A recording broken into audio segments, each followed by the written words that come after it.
भीष्म और परशुराम जी का युद्ध।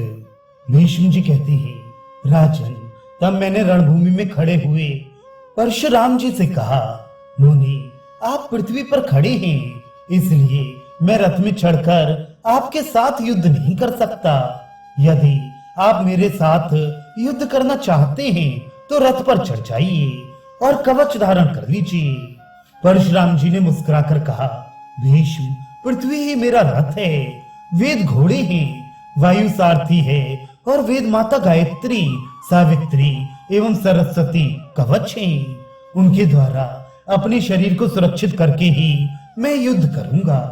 ऐसा कहकर परशुराम जी ने भीषण बाण वर्षा करके मुझे सब ओर से ढक दिया। इसी समय मैंने देखा कि वे रथ पर चढ़े हुए हैं। उसे उन्होंने मन से ही प्रकट किया था। वह बड़ा ही विचित्र और नगर के समान विशाल था। उसमें सब प्रकार के उत्तम उत्तम अस्त्र शस्त्र रखे थे और दिव्य घोड़े जुटे हुए थे। उनके शरीर पर सूर्य और चंद्रमा के चिन्हों से सुशोभित कवच था। हाथ में धनुष सुशोभित था और पीठ पर तरकस बंधा हुआ था। उनके सारथी का काम उनका प्रिय सखा अकृत व्रण कर रहा था। वे मुझे हर्षित करते हुए युद्ध के लिए पुकार रहे थे। इतने ही में उन्होंने मेरे ऊपर 3 बाण छोड़े। मैंने उसी समय घोड़ों को रुकवा दिया और धनुष को नीचे रख रथ से उतरकर पैदल ही उनके पास गया तथा उनका सत्कार करने के लिए विधिवत प्रणाम करके कहा, मुनिवर, आप मेरे गुरु हैं। अब मुझे आपके साथ युद्ध करना होगा, अतः आप ऐसा आशीर्वाद दीजिए कि मेरी विजय हो।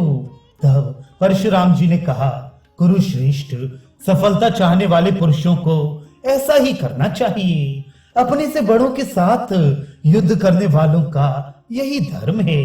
यदि तुम इस प्रकार ना आते तो मैं तुम्हें श्राप दे देता।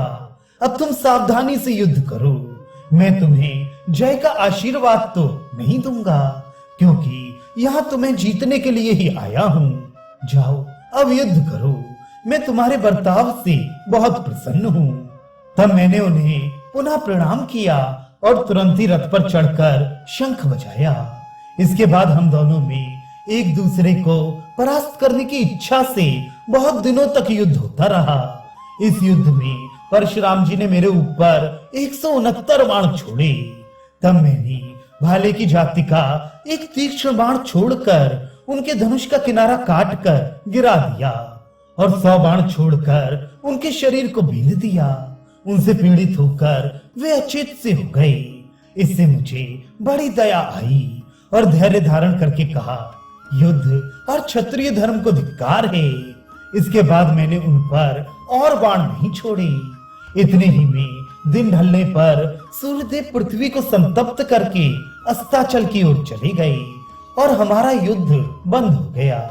दूसरे दिन सूर्योदय होने पर फिर युद्ध आरंभ हुआ।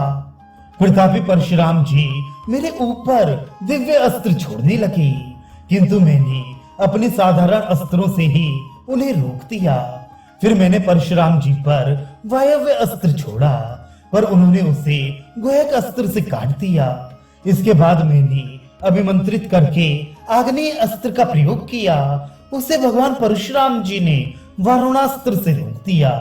इस प्रकार मैं परशुराम जी के दिव्य अस्त्रों को रोकता रहा और शत्रु दमन परशुराम जी मेरे दिव्य अस्त्रों को विफल करते रहे। तब उन्होंने क्रोध में भरकर मेरी छाती में बाण मारे। इससे मैं रथ पर गिर गया। उस समय मुझे अचेत देखकर तुरंत ही सारथी रणभूमि से अलग ले गया। चेत होने पर जब मुझे सब बातों का पता लगा तो मैंने सारथी से कहा, सारथी, अब मैं तैयार हूँ, तू मुझे परशुराम जी के पास ले चल। बस सारथी तुरंत ही मुझे लेकर चल दिया और कुछ ही देर में मैं परशुराम जी के सामने पहुंच गया। वहां पहुंचते ही मैंने उनका अंत करने के विचार से एक चमचमाता हुआ काल के समान कराल बाण छोड़ा। उसकी गहरी चोट खाकर परशुराम जी अचेत होकर रणभूमि में गिर गए। इससे सब लोग घबराकर हाहाकार करने लगे। मूर्छा टूटने पर वे खड़े हो गए और अपने धनुष पर बाण चढ़ा बड़ी विवलता से कहने लगे, भीष्म खड़ा तो रहे, अब मैं तुझे नष्ट किए देता हूं। धनुष से छूटने पर वह बाण मेरे दाएं कंधे में लगा। उसके प्रहार से मैं झोंके खाते हुए वृक्ष के समान बड़ा ही विकल हो गया। फिर मैं भी बड़ी फुर्ती से बाण बरसाने लगा, किंतु वे बाण अंतरिक्ष में ही रह गए। इस प्रकार मेरे और परशुराम जी के बाणों ने आकाश को ऐसा ढांप लिया कि पृथ्वी पर सूर्य का ताप पड़ना बंद हो गया और वायु की गति रुक गई। इस प्रकार असंख्य बाण पृथ्वी पर गिरने लगे। परशुराम जी ने क्रोध में भरकर मुझ पर असंख्य बाण छोड़े और मैंने अपने सर्प के समान बाणों से उन्हें काट काट कर पृथ्वी पर गिरा दिया। इसी तरह अगले दिन भी हमारा घोर संग्राम होता रहा। परशुराम जी बड़े शूरवीर और दिव्य अस्त्रों के पारदर्शी थे। वे रोज रोज मेरे ऊपर दिव्य अस्त्रों का ही प्रयोग करते, किंतु मैं उन्हें अपने प्राणों की बाजी लगाकर उनके विरोधी अस्त्रों से नष्ट कर देता था। इस प्रकार जब मैंने अस्त्रों से ही उनके अनेकों दिव्यास्त्रों को नष्ट कर दिया तो वे बड़े ही कुपित हुए और प्राणपण से मेरे साथ युद्ध करने लगे। दिन भर बड़ा ही भीषण युद्ध हुआ। आकाश में धूल छाई हुई थी। उसी के ओट में भगवान भास्कर अस्त हो गए। संसार में निशा देवी का राज्य हो गया। सुखप्रद शीतल पवन चलने लगा। बस हमारा युद्ध भी रुक गया। इसी तरह 23 दिनों तक हमारा संग्राम होता रहा। रोज सवेरे युद्ध आरंभ होता और सायंकाल होने पर रुक जाता।